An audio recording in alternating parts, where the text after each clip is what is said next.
नमस्कार दोस्तों, अब आपके सामने आया है श्रीमद् भागवत गीता का 7वां अध्याय ज्ञान विज्ञान योग। मित्रों, यह अध्याय मुख्य रूप से भगवान श्री कृष्ण के सच्चे स्वरूप, उनके दिव्य गुण, उनकी शक्तियों और भक्ति के रहस्य पर आधारित है। मेरे दोस्तों और प्यारे भक्तजनों, श्रीमद् भागवत गीता के 7वें अध्याय में बताया गया है कि परमात्मा के ज्ञान और प्रत्यक्ष अनुभूति ज्ञान विज्ञान को समझाने वाला अध्याय है, जहां श्री कृष्ण बताते हैं कि भक्ति से ही ईश्वर के तत्व को समझा जा सकता है। परमेश्वर का वास्तविक ज्ञान, ईश्वर सर्वत्र है, भक्ति से ही परम ज्ञान है, ईश्वर ही सर्व कारण है।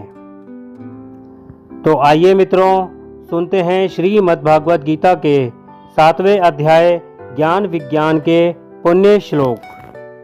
श्री भगवानुवाच मया सक्तौ मनास्पार्थ योगं युञ्जन्मदाश्रयः असंशयं समग्रं मां यथा ज्ञास्यसि तच्छृणु।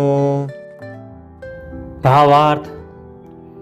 श्री भगवान ने कहा, हे प्रतापुत्र, अब सुनो कि तुम किस तरह मेरी भावना से पूर्ण होकर और मन को मुझ में आसक्त करके योगाभ्यास करते हुए मुझे पूर्णतया संशय रहित जान सकते हो। तात्पर्य: भगवत गीता के इस 7वें अध्याय में कृष्ण भावनामृत की प्रकृति का विशद वर्णन हुआ है।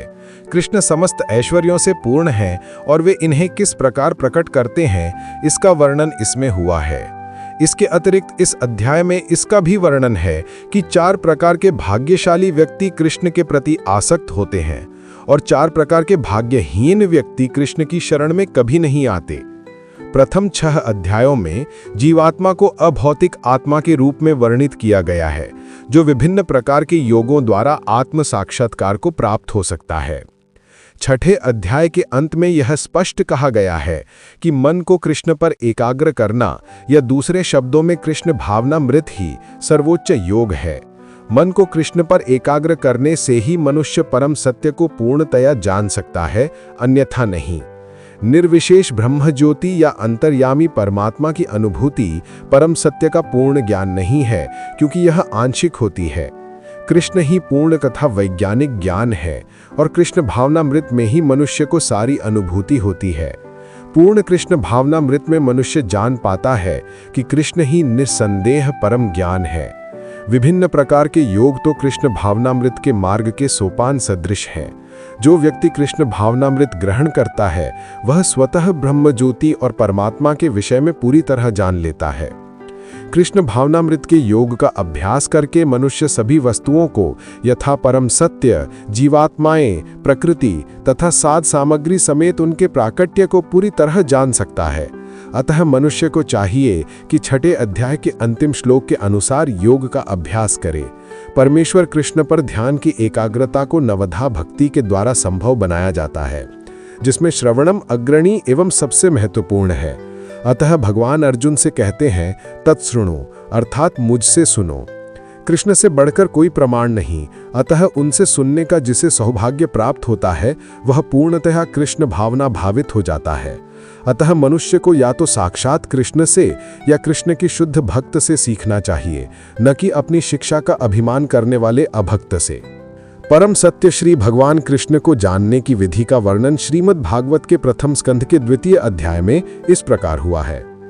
शृण्वन्तां स्वकथाः कृष्णः पुण्यश्रवण कीर्तनः हृदयन्तस्थो य भद्राणि विधुनोति सुहृत्सतां नष्टप्रायेषु अभद्रेषु नित्यं भागवत सेवया भगवति उत्तमश्लोके भक्तिर्भवति नैष्ठिकी तदा रजस्तमो भावाः कामलोभादयश्च ये चेतसे तैरनाविद्धम् स्थितं सत्त्वे प्रसीदति। एवं प्रसन्न मनसो भगवद्भक्तियोगतः भगवत्तत्त्वविज्ञानं मुक्तसङ्गस्य जायते। भिद्यते हृदयग्रन्थिश्चे छिद्यन्ते सर्वसंशयाः क्षीयन्ते चास्य कर्माणि दृष्टवेवात्मनीश्वरे।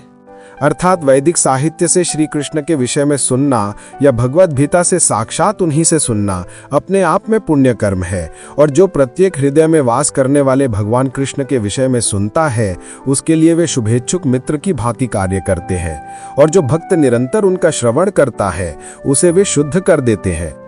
इस प्रकार भक्त अपने सुप्त दिव्य ज्ञान को फिर से पा लेता है। जो जो वह भागवत तथा भक्तों से कृष्ण के विषय में अधिक से अधिक सुनता है त्यों त्यों वह भगवत भक्ति में स्थिर होते जाता है।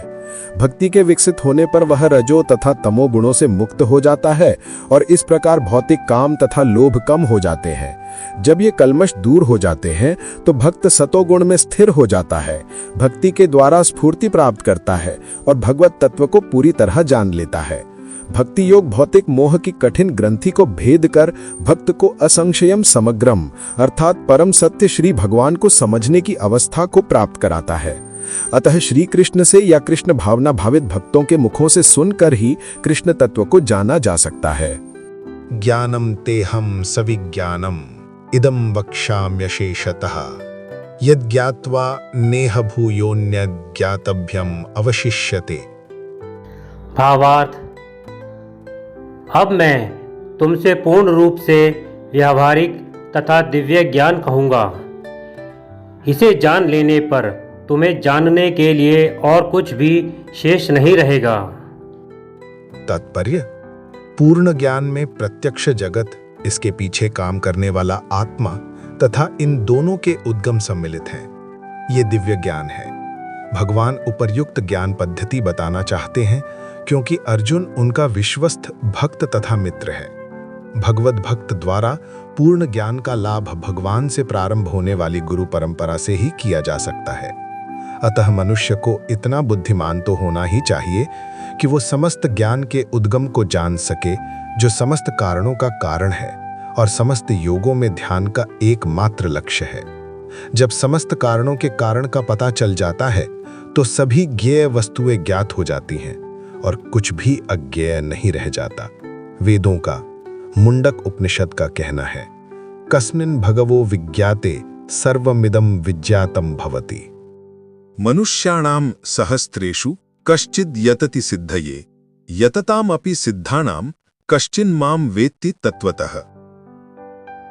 भावार्थ, कई हजार मनुष्य में से कोई एक सिद्धि के लिए प्रयत्नशील होता है, और इस तरह सिद्धि प्राप्त करने वालों में से विरला ही कोई एक मुझे वास्तव में जान पाता है।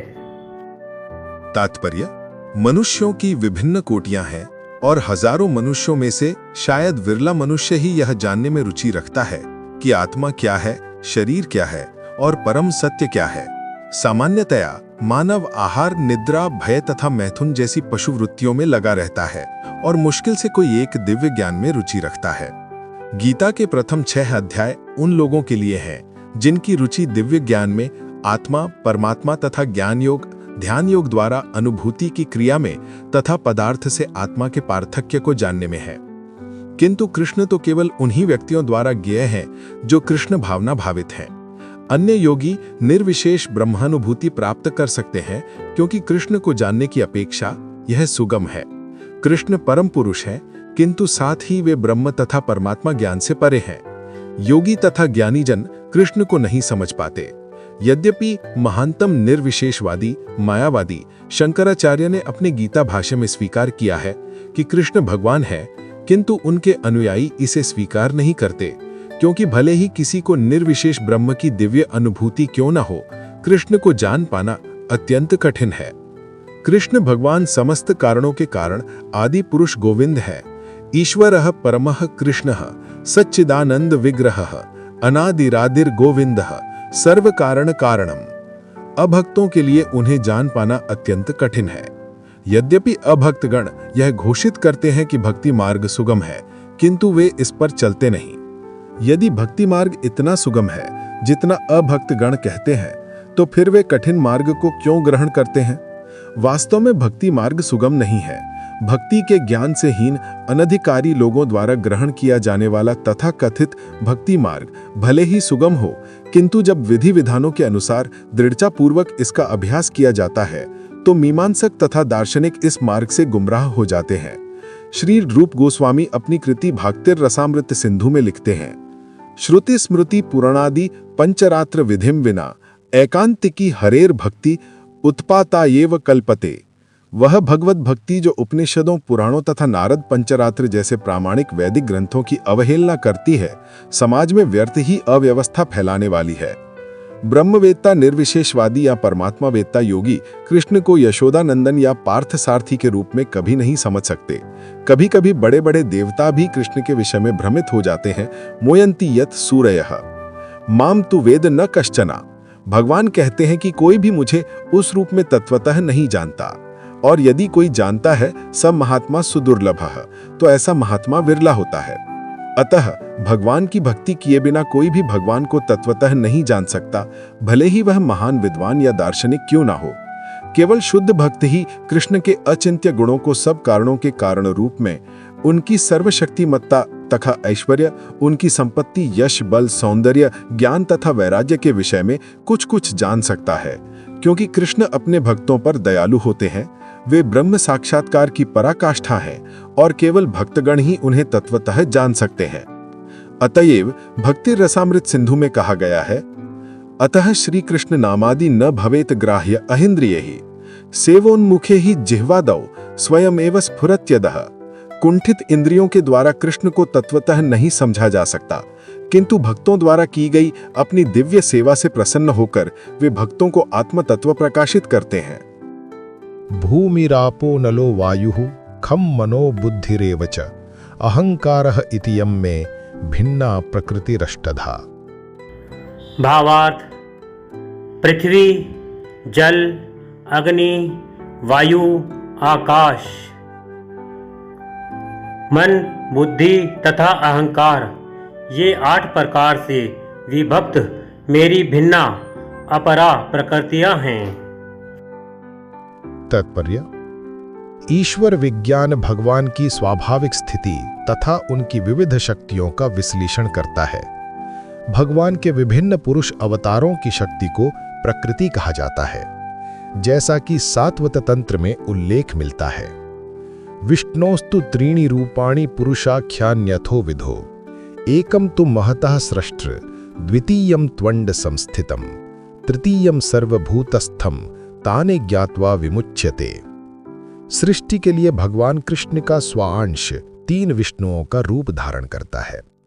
पहले महाविष्णु हैं, जो संपूर्ण भौतिक शक्ति महत्तत्व को उत्पन्न करते हैं। द्वितीय गर्भोदकशायी विष्णु है, जो समस्त ब्रह्मांडों में प्रविष्ट होकर उनमें विविधता उत्पन्न करते हैं। तृतीय क्षीरोदकशायी विष्णु है, जो समस्त ब्रह्मांडों में सर्वव्यापी परमात्मा के रूप में फैले हुए हैं और परमात्मा कहलाते हैं। वे प्रत्येक परमाणु के भीतर उपस्थित हैं। जो भी इन तीनों विष्णु रूपों को जानता है, वो भव बंधन से मुक्त हो सकता है। ये भौतिक जगत भगवान की शक्तियों में से एक का क्षणिक प्रागट्य है। इस जगत की सारी क्रियाएं भगवान कृष्ण के इन तीनों विष्णु अंशों द्वारा निर्देशित हैं।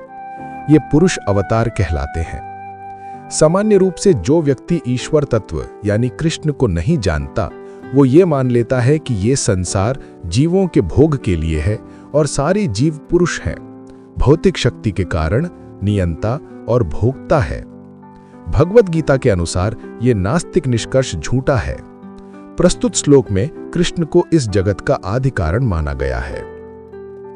श्रीमद् भागवत से भी इसकी पुष्टि होती है। भगवान की पृथक पृथक शक्तियां इस भौतिक जगत के घटक हैं। यहां तक कि निर्विशेषवादियों का चरमलक्ष्य ब्रह्म ज्योति भी एक आध्यात्मिक शक्ति है, जो परव्योम में प्रकट होती है। ब्रह्म ज्योति में वैसी विभिन्नताएं नहीं हैं जैसी कि वैकुंठ लोकों में हैं। फिर भी निर्विशेषवादी इस ब्रह्म ज्योति को चरम स्थावर लक्ष्य स्वीकार करते हैं। परमात्मा की अभिव्यक्ति भी क्षीरोदकशायी विष्णु का एक क्षणिक सर्वव्यापी पक्ष है। आध्यात्मिक जगत में परमात्मा की अभिव्यक्ति स्थावर नहीं होती। अतः यथार्थ परम सत्य तो श्री भगवान कृष्ण हैं। वे पूर्ण शक्तिमान पुरुष हैं और उनकी नाना प्रकार की भिन्ना तथा अतरंगा शक्तियां होती हैं। जैसा कि ऊपर कहा जा चुका है, भौतिक शक्ति 8 प्रधान रूपों में व्यक्त होती है। इनमें से प्रथम 5 पृथ्वी, जल, अग्नि, वायु तथा आकाश स्थूल अथवा विराट सृष्टियां कहलाती हैं, जिनमें 5 इंद्रिय विषय जिनके नाम हैं शब्द, स्पर्श, रूप, रस तथा गंध सम्मिलित रहते हैं। भौतिक विज्ञान में यही 10 तत्व हैं, किंतु अन्य 3 तत्वों को जिनके नाम मन, बुद्धि तथा अहंकार हैं उपेक्षित रहते हैं।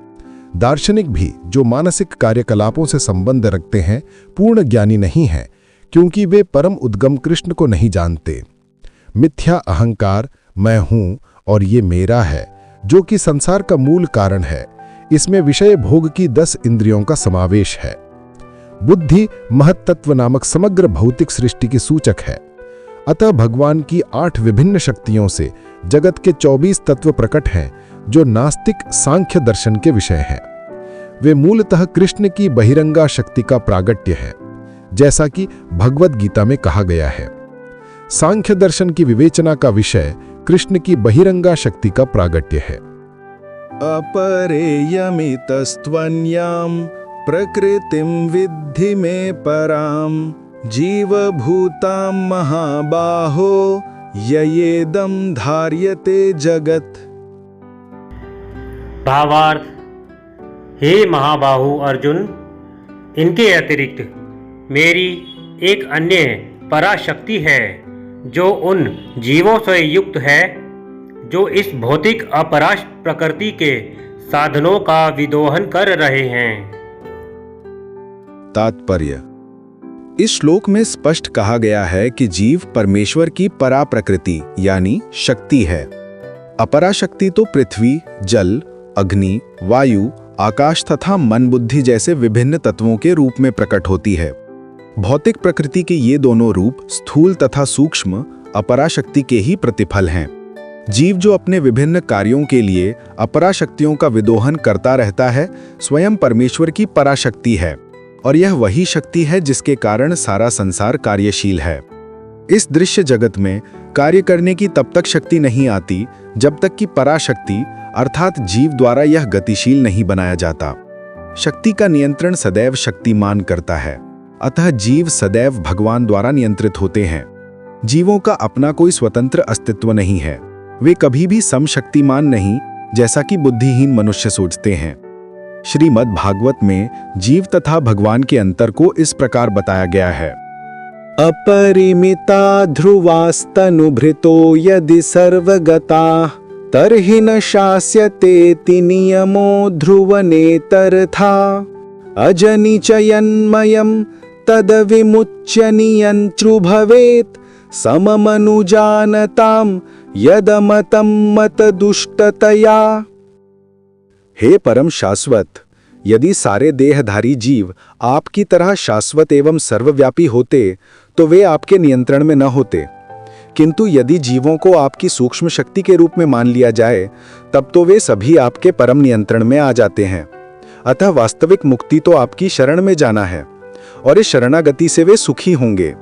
उस स्वरूप में ही वे नियंता बन सकते हैं। अतः अल्पज्ञ पुरुष जो अद्वैतवाद के पक्षधर हैं और इस सिद्धांत का प्रचार करते हैं कि भगवान और जीव सभी प्रकार से एक दूसरे के समान हैं, वास्तव में वे प्रदूषित मत द्वारा निर्देशित होते हैं। परमेश्वर कृष्ण ही एकमात्र नियंता हैं और सारे जीव उन्हीं के द्वारा नियंत्रित हैं। सारे जीव उनकी पराशक्ति हैं, क्योंकि उनके गुण परमेश्वर के समान हैं, किंतु वे शक्ति की मात्रा के विषय में कभी भी समान नहीं हैं। स्थूल तथा सूक्ष्म अपराशक्ति का उपभोग करते हुए पराशक्ति जीव अपने वास्तविक मन तथा बुद्धि की विस्मृति को हो जाती है। इस विस्मृति का कारण जीव पर जड़ प्रकृति का प्रभाव है, किंतु जब जीव माया के बंधन से मुक्त हो जाता है तो उसे मुक्ति पद प्राप्त होता है। माया के प्रभाव में आकर अहंकार सोचता है मैं ही पदार्थ हूं और सारी भौतिक उपलब्धि मेरी है। जब वह सारे भौतिक विचारों से मुक्त हो जाता है जिनमें भगवान के साथ तादात्म्य भी सम्मिलित है, तो उसे वास्तविक स्थिति प्राप्त होती है। अतः यह निष्कर्ष निकाला जा सकता है कि गीता जीव को कृष्ण की अनेक शक्तियों में से एक मानती है, और जब यह शक्ति भौतिक कल्मश से मुक्त हो जाती है तो यह पूर्णतया कृष्ण भावना भावित या बंधन मुक्त हो जाती है। एतद्योनिनी भूतानि सर्वाणीत्युपधारय अहं कृत्स्नस्य जगतः प्रभवः प्रलयस्तथा।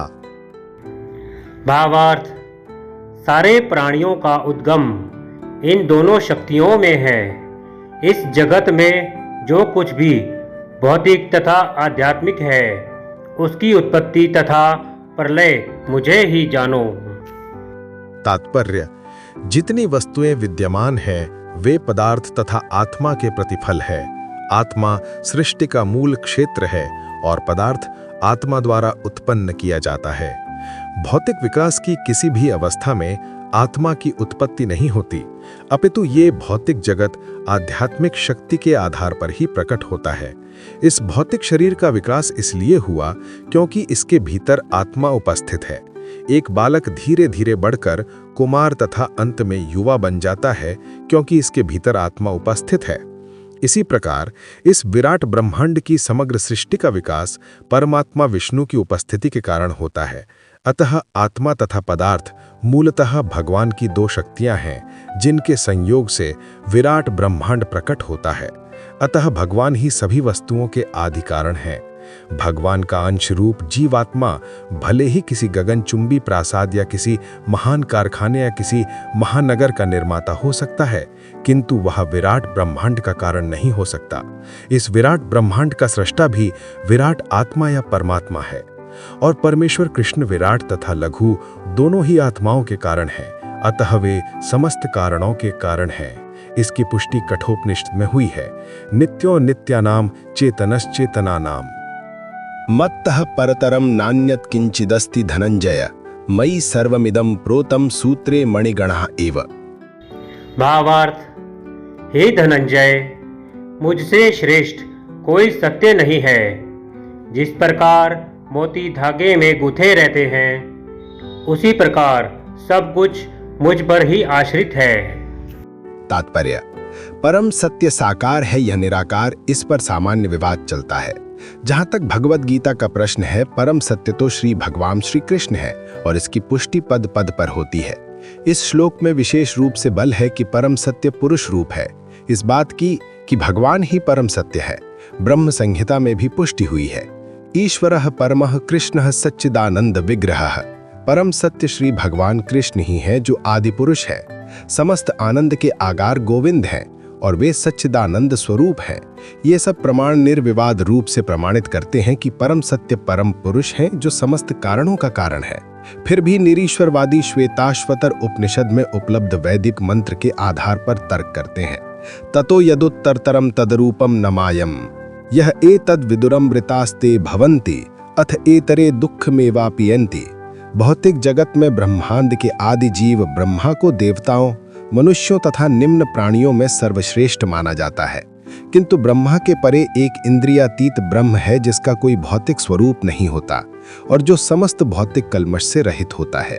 जो व्यक्ति उसे जान लेता है वह भी दिव्य बन जाता है, किंतु जो उसे नहीं जान पाते वे सांसारिक दुखों को भोगते रहते हैं। निर्विशेषवादी अरूपम शब्द पर विशेष बल देते हैं, किंतु यह अरूपम शब्द निराकार नहीं है। यह दिव्य सच्चिदानंद स्वरूप का सूचक है, जैसा कि ब्रह्म संहिता में वर्णित है और ऊपर उद्धृत है। श्वेताश्वतर उपनिषद के अन्य श्लोकों से भी इसकी पुष्टि होती है। वेदा हमेतम पुरुषम महान्तमादित्य वर्णम तमसः परस्ताद तमेव विद्वानति मृत्युमेति नान्यः पंथा विद्यते अयनाय। यस्मात् परम ना परमस्ति किंचित यस्मात् नाणीयोनो जायोस्ति किंचित वृक्षैव स्तब्धो दिवितिष्ठते एकः तेनेदम पूर्णम पुरुषेण सर्वम। मैं उन भगवान को जानता हूं जो अंधकार की समस्त भौतिक अनुभूतियों से परे हैं। उनको जानने वाला ही जन्म तथा मृत्यु के बंधन का उल्लंघन कर सकता है। उस परम पुरुष के इस ज्ञान के अतिरिक्त मोक्ष का कोई अन्य साधन नहीं है। उन परम पुरुष से बढ़कर कोई सत्य नहीं, क्योंकि वे श्रेष्ठतम हैं। वे सूक्ष्म से भी सूक्ष्मतर हैं और महान से भी महानतर हैं। वे मूक वृक्ष के समान स्थित हैं और दिव्य आकाश को प्रकाशित करते हैं। जिस प्रकार वृक्ष अपनी जड़ें फैलाता है, वे भी अपनी विस्तृत शक्तियों का प्रसार करते हैं। इन श्लोकों से निष्कर्ष निकलता है कि परम सत्य ही श्री भगवान है, जो अपनी विविध परा अपरा शक्तियों के द्वारा सर्वव्यापी हैं। रसोहमप्सु कौन्तेय प्रभास्मि शशि सूर्ययोः प्रणवः सर्ववेदेषु शब्दः खे पौरुषं ऋषु। भावार्थ, हे कुंती पुत्र, मैं जल का स्वाद हूँ, सूर्य तथा चंद्रमा का प्रकाश हूँ, वैदिक मंत्रों में ओमकार हूँ, आकाश में ध्वनि हूँ तथा मनुष्य में सामर्थ्य हूँ। तात्पर्य: ये श्लोक बताता है कि भगवान किस प्रकार अपनी विविध परा तथा अपरा शक्तियों द्वारा सर्वव्यापी हैं। परमेश्वर की प्रारंभिक अनुभूति उनकी विभिन्न शक्तियों द्वारा हो सकती है और इस प्रकार उनका निराकार रूप में अनुभव होता है। जिस प्रकार सूर्य देवता एक पुरुष हैं और अपनी सर्वव्यापी शक्ति सूर्य प्रकाश द्वारा अनुभव किया जाता है, उसी प्रकार भगवान अपने धाम में रहते हुए भी अपनी सर्वव्यापी शक्तियों द्वारा अनुभव किया जाते हैं। जल का स्वाद जल का मूलभूत गुण है। कोई भी व्यक्ति समुद्र का जल नहीं पीना चाहता, क्योंकि इसमें शुद्ध जल के स्वाद के साथ साथ नमक मिला रहता है। जल के प्रति आकर्षण का कारण स्वाद की शुद्धता है और ये शुद्ध स्वाद भगवान की शक्तियों में से एक है। निर्विशेषवादी व्यक्ति जल में भगवान की उपस्थिति जल के स्वाद के कारण अनुभव करता है और सगुणवादी भगवान का गुणगान करता है, क्योंकि वे प्यास बुझाने के लिए सुस्वादु जल प्रदान करते हैं। परमेश्वर को अनुभव करने की यही विधि है। व्यवहारतः सगुणवाद तथा निर्विशेषवाद में कोई मतभेद नहीं है। जो ईश्वर को जानता है वह ये भी जानता है कि प्रत्येक वस्तु में एक साथ सगुण बोध तथा निर्गुण बोध निहित होता है और इनमें कोई विरोध नहीं है। अतः भगवान चैतन्य ने अपना शुद्ध सिद्धांत प्रतिपादित किया, जो अचिंत्य भेदाभेद तत्व कहलाता है। सूर्य तथा चंद्रमा का प्रकाश भी मूलतः ब्रह्म ज्योति से निकलता है, जो भगवान का निर्विशेष प्रकाश है। प्रणव या ओंकार प्रत्येक वैदिक मंत्र के प्रारंभ में भगवान को संबोधित करने के लिए प्रयुक्त दिव्य ध्वनि है। चूंकि निर्विशेषवादी परमेश्वर कृष्ण को उनके असंख्य नामों से पुकारने से भयभीत रहते हैं, अतः वे ओंकार का उच्चारण करते हैं, किंतु उन्हें इसकी तनिक भी अनुभूति नहीं होती कि ओंकार कृष्ण का शब्द स्वरूप है। कृष्ण भावनामृत का क्षेत्र व्यापक है और जो इस भावनामृत को जानता है वह धन्य है। जो कृष्ण को नहीं जानते वे मोहग्रस्त रहते हैं। अतः कृष्ण का ज्ञान मुक्ति है और उनके प्रति अज्ञान बंधन। पुण्यो गंधः पृथिव्यां च तेजश्चास्मि विभावसो जीवनं सर्वभूतेषु तपश्चास्मि तपस्विषु। भावार्थ, मैं पृथ्वी की आद्य सुगंध और अग्नि की ऊष्मा हूँ। मैं समस्त जीवों का जीवन तथा तपस्वियों का तप हूँ। तात्पर्य है, पुण्य का अर्थ है जिसमें विकार न हो। अतः आद्य इस जगत में प्रत्येक वस्तु में कोई न कोई सुगंध होती है, यथा फूल की सुगंध या जल, पृथ्वी, अग्नि, वायु आदि की सुगंध। समस्त वस्तुओं में व्याप्त अदूषित भौतिक गंध जो आद्य सुगंध है वह कृष्ण है। इसी प्रकार प्रत्येक वस्तु का एक विशिष्ट स्वाद या रस होता है और इस स्वाद को रसायनों के मिश्रण द्वारा बदला जा सकता है। अतः प्रत्येक मूल वस्तु में कोई न कोई गंध तथा स्वाद होता है। विभावसु का अर्थ है अग्नि। अग्नि के बिना न तो फैक्ट्री चल सकती है न भोजन पक सकता है। यह अग्नि कृष्ण है। अग्नि का तेज या ऊष्मा भी कृष्ण ही है। वैदिक चिकित्सा के अनुसार कुपच का कारण पेट में अग्नि की मंदता है, अतः पाचन के लिए भी अग्नि आवश्यक है। कृष्ण भावनामृत में हम इस बात से अवगत होते हैं कि पृथ्वी, जल, अग्नि, वायु तथा प्रत्येक सक्रिय तत्व, सारे रसायन तथा सारे भौतिक तत्व कृष्ण के कारण हैं। मनुष्य की आयु भी कृष्ण के कारण है। अतः कृष्ण की कृपा से ही मनुष्य अपने को दीर्घायु या अल्पजीवी बना सकता है। अतः कृष्ण भावनामृत प्रत्येक क्षेत्र में सक्रिय है। बीजम माम सर्वभूतानां विद्धि पार्थ सनातनम बुद्धिर्बुद्धिमतामस्मि तेजस तेजस्विनामहम्। भावार्थ, हे प्रथापुत्र, यह जान लो कि मैं ही समस्त जीवों का आदि बीज हूँ।